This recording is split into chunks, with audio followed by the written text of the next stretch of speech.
We're told that justice brings closure, that once someone is charged, once there's a conviction, once a sentence is handed down, something inside us will finally settle.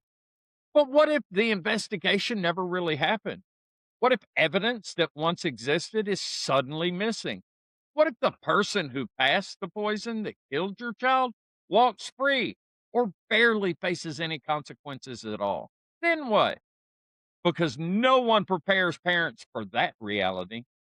Today, I want to talk about justice, closure, and the uncomfortable truth grieving parents eventually face. That neither of those things may look like what we were promised, and chasing them blindly can sometimes cause more harm. Welcome to Logan's Voice. If you're new here, my name is Doug. I'm Logan's dad. Logan died after being given what he believed was heroin. There was no heroin in his toxicology report. This podcast series exists because silence didn't save my son, and I refuse to let it protect a broken system. This morning, I had a conversation with an angel mom. Her son died from fentanyl poisoning. And like so many families in this space, the investigation into her child's death was either botched, rushed, or just quietly abandoned. Evidence that once existed can't be found anymore. Questions remain unanswered. And now, the person who passed the poison to her son may never be held accountable. So today's episode is for parents standing in that impossible place, asking, what does justice even look like now? And what should I expect? So I don't lose myself chasing something that may never come. Almost immediately after a child dies, people start using the word closure.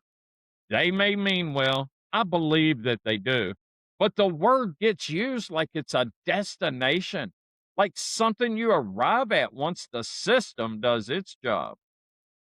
Once the case is resolved, you'll have closure. Once there's justice, you'll be able to move on. But here's the truth most parents learn the hard way. There is no moment where the pain resolves cleanly, no explanation that feels proportional to the life that was taken, no ending that makes the story feel complete. Closure assumes something can be finished, but grief doesn't finish. It reshapes who you are. And when parents tie their healing to an outcome they cannot control, they are often re traumatized when reality doesn't deliver what was promised. When investigations are mishandled or non existent, something deeper breaks. It's not just about accountability, it's about dignity. Because when evidence disappears, when cases stall, when poisoning deaths are treated as routine, the message parents receive is devastating that your child's life wasn't worth the effort, that addiction makes someone disposable, that some deaths simply don't matter as much.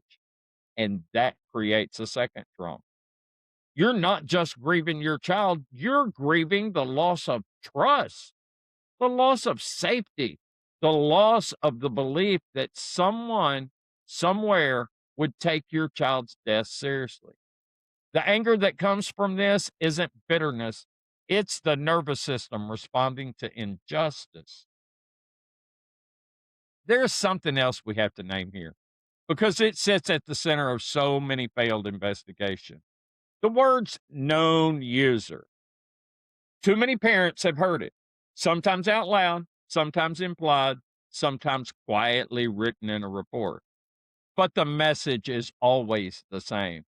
There's no need to look deeper. There's no need to investigate. We already know what happened. That mindset is not just wrong, it's dangerous. Being labeled a known user does not mean a life mattered less. It does not mean a death was expected, and it does not justify treating a poisoning like an inconvenience instead of a potential crime. People are not dying because they use drugs. They are dying because the drug supply is poison. When investigators stop asking questions the moment they hear known user, They are no longer investigating deaths.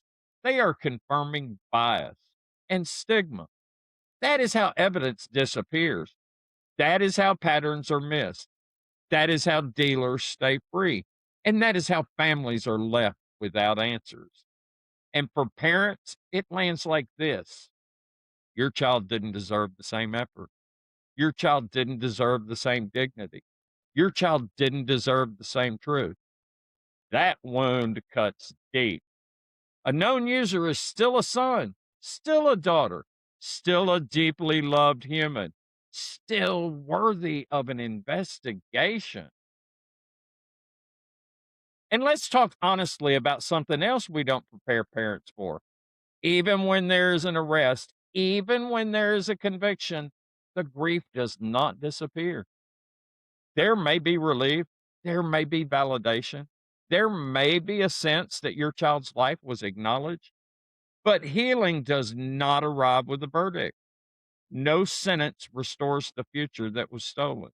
No punishment erases the phone call, the hospital room, or the silence afterwards. Parents sometimes feel guilty when justice does not bring peace, like they are doing grief wrong. You are not. You were promised something that was never realistic. So, if justice does not always come through the courts, what does it look like? For many parents, justice begins to take a different shape. Justice can look like telling the truth when official narratives are incomplete or wrong.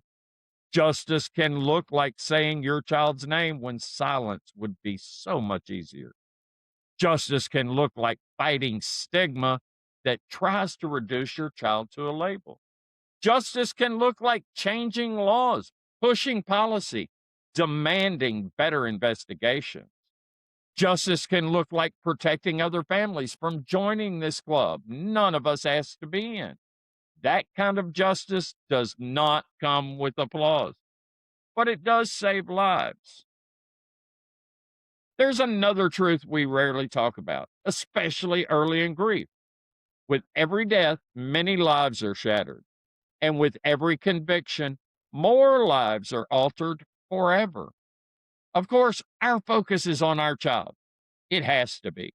Nothing compares to burying your son or daughter, but the ripple does not stop there. There is the family of the person who passed the poison, parents, siblings, children, partners, people who may also be sitting in shock, shame, and grief, trying to reconcile how someone they love became connected to such devastating harm. Let me be clear: believing in accountability does not require denying the humanity of others. I believe firmly that people who knowingly pass poison that results in death must be held accountable. Lives matter, consequences matter, prevention matters.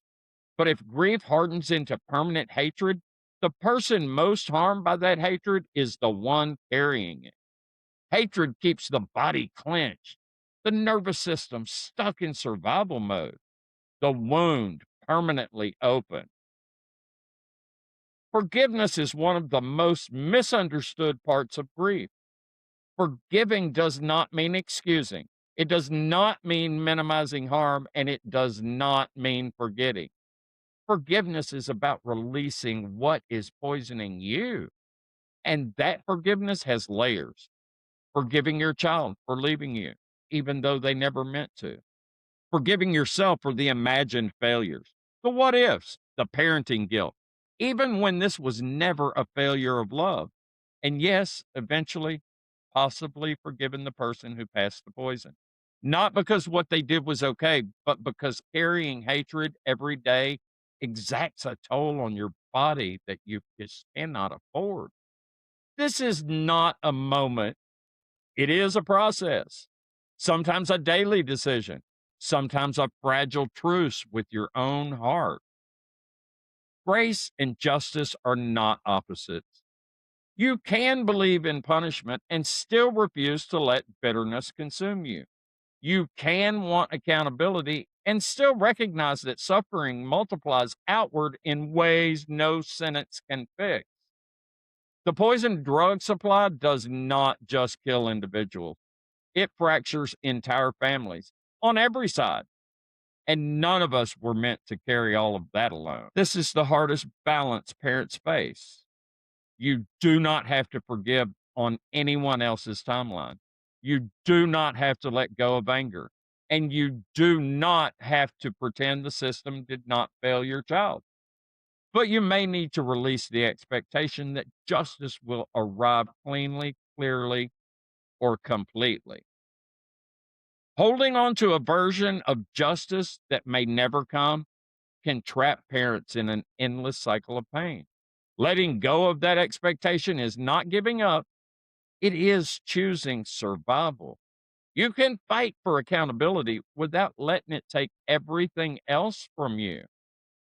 If this episode resonates with you, please hear this. You are not alone, even when the system makes you feel invisible. If you are navigating unanswered questions, stalled investigations, or being dismissed because of stigma, visit logansvoice.org.